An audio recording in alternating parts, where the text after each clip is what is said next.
Good morning, students. Welcome to this revision session of UGC NET paper 1. As we all know, the UGC NET exam 2025, it is coming nearer. Maybe in 1.5 months time we are going to have the exam, and this becomes very important time to revise the things we have already studied. Okay, so from this point of view, we are going to start the revision sessions for paper 2, paper 1, and we will try to complete the revision classes as early as possible. Okay, and after that, I'm also planning to start the revision classes for paper 2 also.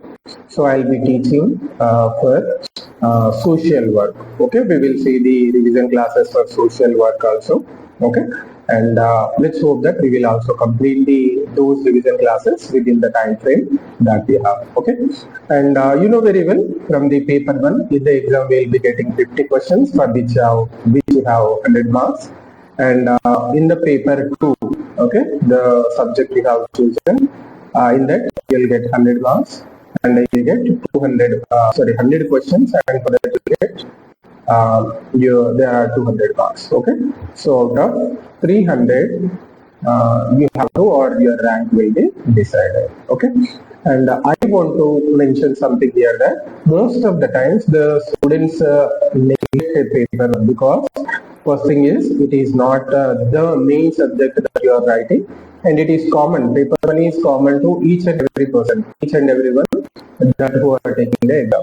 Because of that reason also, generally we tend to neglect paper 1, but I advise that, my sincere advice is, you please don't neglect paper 1. If not more, you try and give sufficient time for paper 1 also along with paper 2. Okay, right.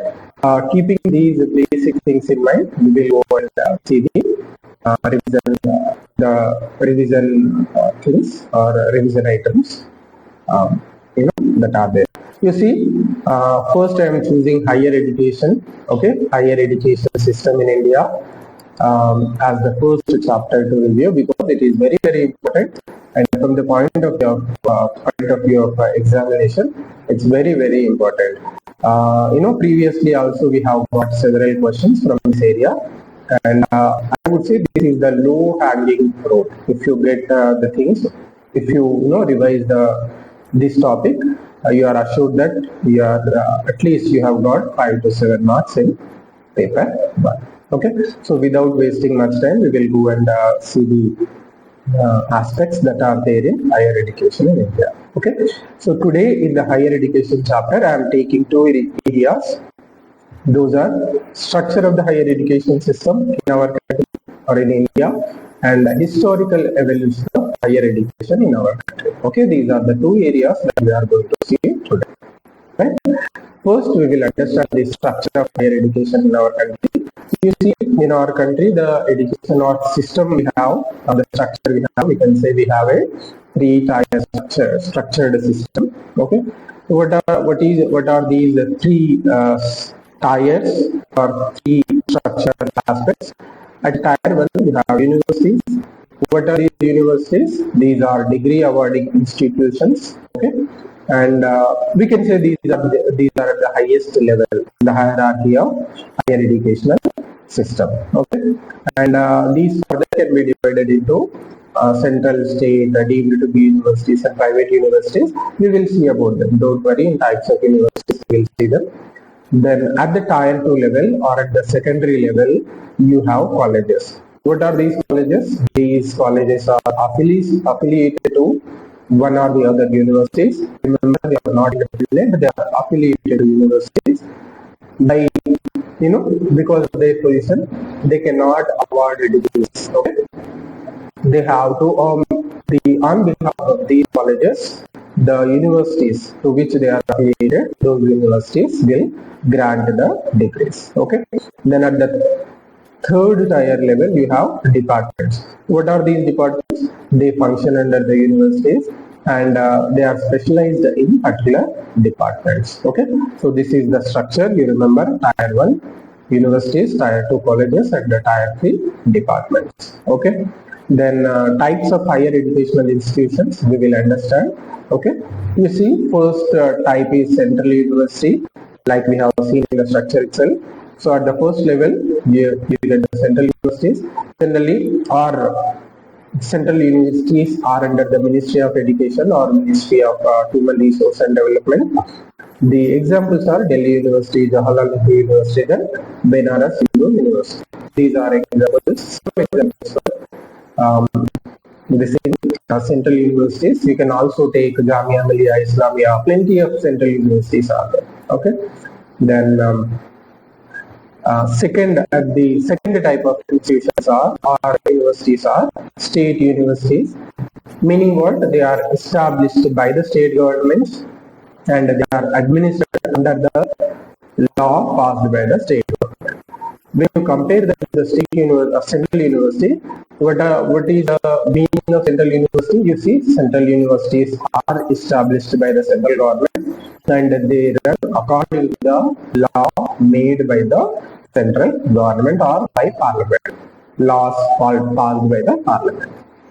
Okay, so some examples are Mumbai University, Calcutta University, then you have Madras University, then you have Osmania University, Hyderabad. All these are examples of state universities. Okay, then at the third type of universities are deemed to be universities or deemed universities.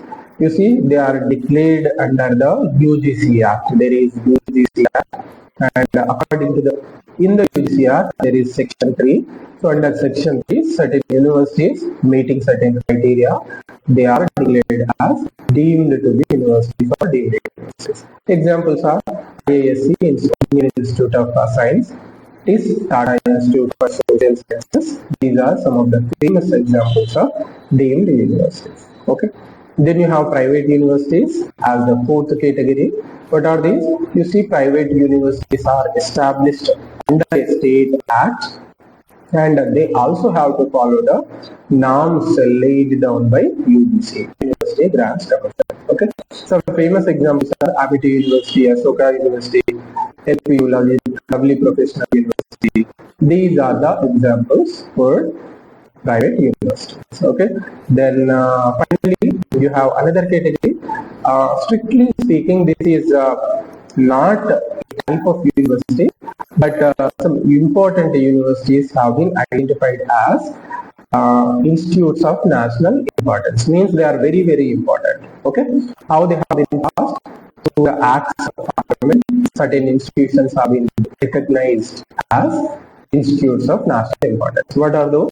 IITs, Indian Institutes of Technology, IIMs, Indian Institute of Management, then AIMS, All India Institutes for Medical Science or All India Institutes of Medical Science. Okay.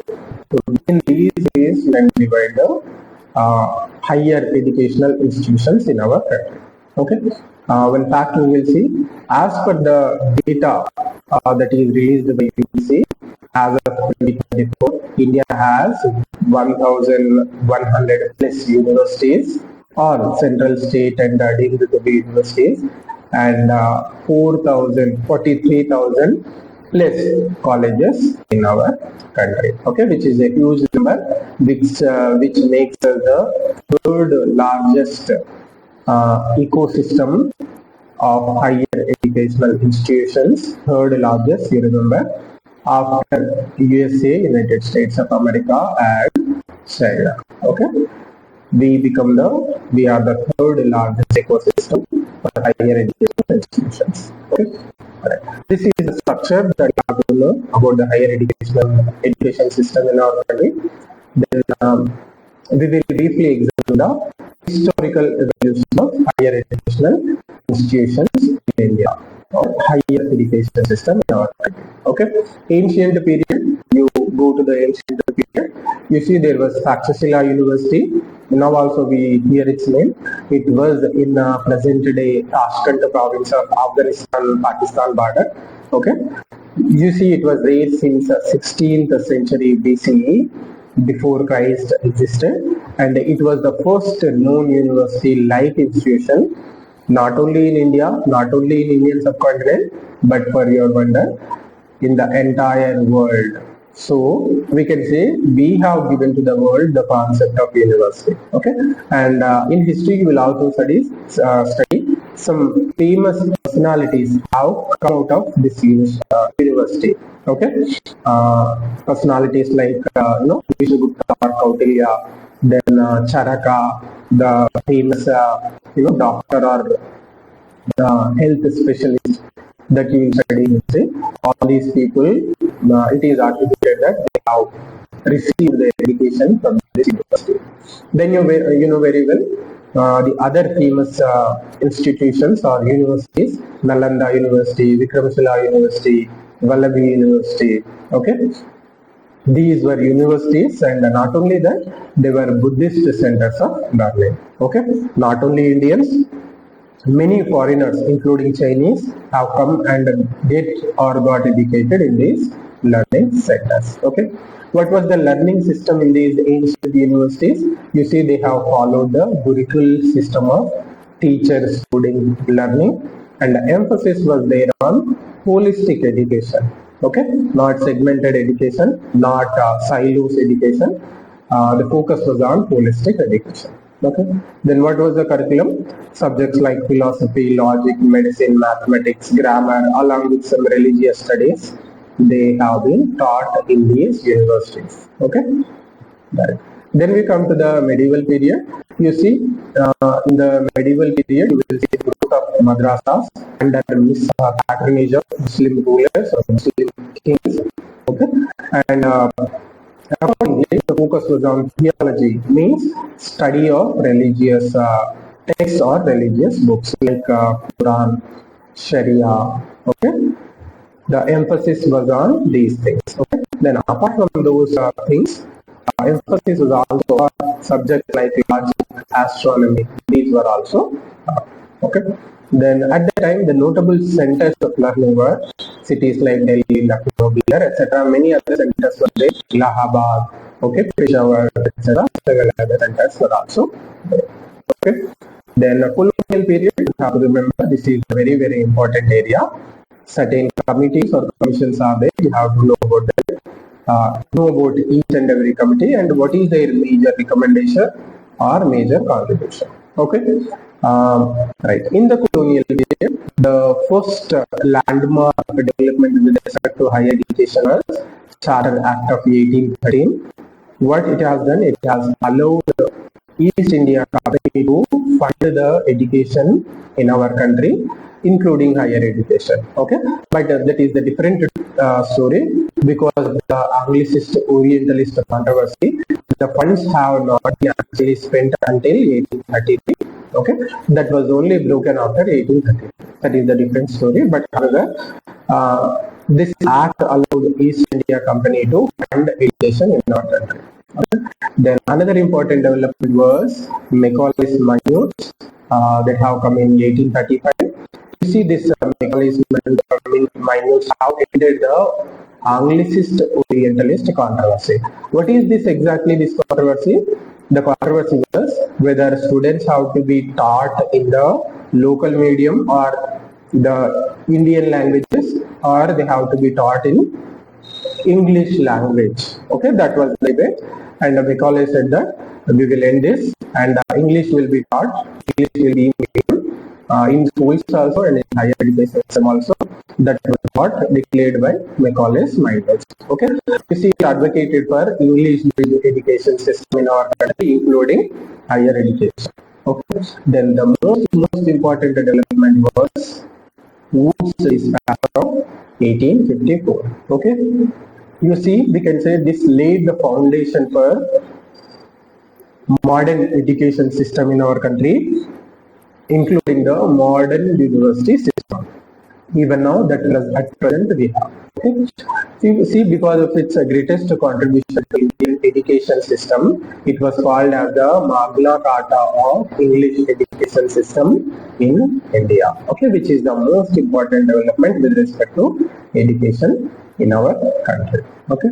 Then the another development was, you see, establishment of first universities in our country that has started in 1857. You see, Britishers had their locations at at 3 places. Okay, provinces they used to be called as provinces. They had their centers in Bombay province, Calcutta province, and Madras province. So they have established one university at each place. Okay, that is how the universities have come into existence. Okay, then Hunter Commission of 1882. What it has done? It has focused on primary education. For the first time, the commission has emphasized on primary education. That primary education has to be first. Better we are studying from the point of view of higher education. So the Hunter Commission also highlighted the challenges, problems that are there in the higher education institutions in our country or higher education system in our country. Okay, that is how the Hunter Commission of 1882 is important. Okay, and finally the Sadler Commission of 1917-1999. You see what it has done? It has recommended intermediate colleges. Why? There is a reason for proposing intermediate colleges. It is linked with another recommendation. What is the other recommendation? It proposed a 12-year cycle before university. But you see in India, the school education was until 12th standard only. Earlier we used to call it as at the time matriculation. Okay, means what? You have completed your study until 10th standard. But after that, directly students used to enter into universities. But unlike that, Sadler has proposed that you give 2 more years to the students to spend in education, in learning, before they enter into universities. Okay, and to fill this gap of 2 years, he has proposed establishment of intermediate colleges. Intermediate colleges are intermediary between the school education and university education, right? That is how the name of intermediate colleges has come into existence. Apart from that, the commission also advocated for focusing on women education, etc. So these were the pre-independent or colonial period developments in our country with respect to higher education. Okay. Then we will see the aspects or developments that are there in post-independence period. We see 4 important developments are there. Very, very important developments. Immediately, first one is immediately after the independence in 1948, the Radha Krishnan Commission. What it has done? It has advocated for university autonomy, means giving operational autonomy to the universities to decide their own curriculum, to decide which students they want to take, etc. All these things. Okay, and the commission also emphasized that we have to establish a link between teaching and research. We should not differentiate them. Okay, we should not see them as 2 distinct aspects. We have to club we have to integrate the teaching and research activities of universities. Okay. Then another important development was in 1964-66, Kotari Commission has been appointed, and it gave its recommendations. What are the major recommendations of the commission? You see, it emphasized on education for national development. Means whatever you are teaching in the universities, that shall contribute for national development. Okay, means there should be link between what is being taught in universities and once the student comes out of university, what he does with that education. Okay, that was the major recommendation given by Kotari Commission. Okay, then the most important one, that is 1986 National Policy on Education, NPA. You see, you can say this is the most comprehensive policy on education in our country, including the higher education. Remember, it is not just for higher education, it is for the entire education, but aspects related to higher education are also there. Okay, what it has done, it has focused on equity, access to almost all the people or for all the people with respect to higher education, and also focus has to be made on excellence. Okay, we have to achieve excellence in higher education. These were the recommendations of the National Policy on Education 1986. Okay, and in 2020, by replacing the earlier National Policy on Education 1986 policy, we have brought in a new education policy, that is, we are calling it as New Education Policy or National Education Policy 2020. Okay, you see, it is a very comprehensive document. Once again, it covered all the aspects related to education in our country, and predominantly it also dealt with higher education in our country. Okay, so what are the things it has recommended, or what national education policy wants to achieve?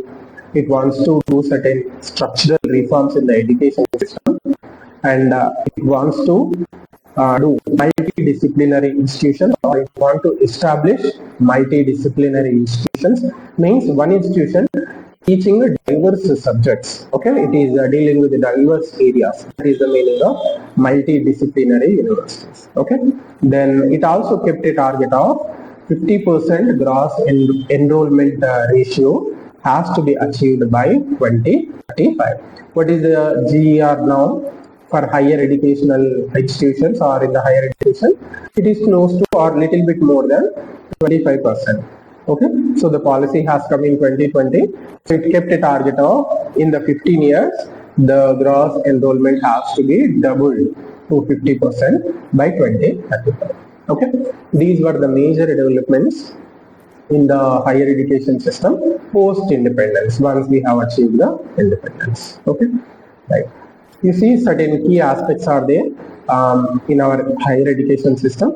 You see the latest features are we are trying to be more multidisciplinary, and we are increasing the or putting a lot of emphasis on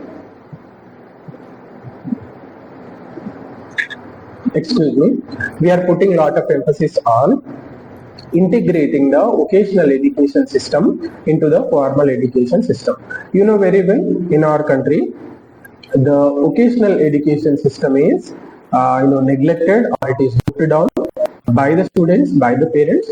But vocational education system has a lot of significance. We have to learn a lot from countries like South Korea, Germany, etc. They give a lot of importance to vocational education, and accordingly, you will see a development of workforce there in these countries. Okay, so somehow we are now learning from these examples, and we are trying to integrate vocational education in the formal education system. Okay, then another key feature is there is a rapid expansion is seen in the higher education system, but challenges with respect to quality and inclusiveness still remain, because the higher education is not cheaper in our country, not affordable to many students.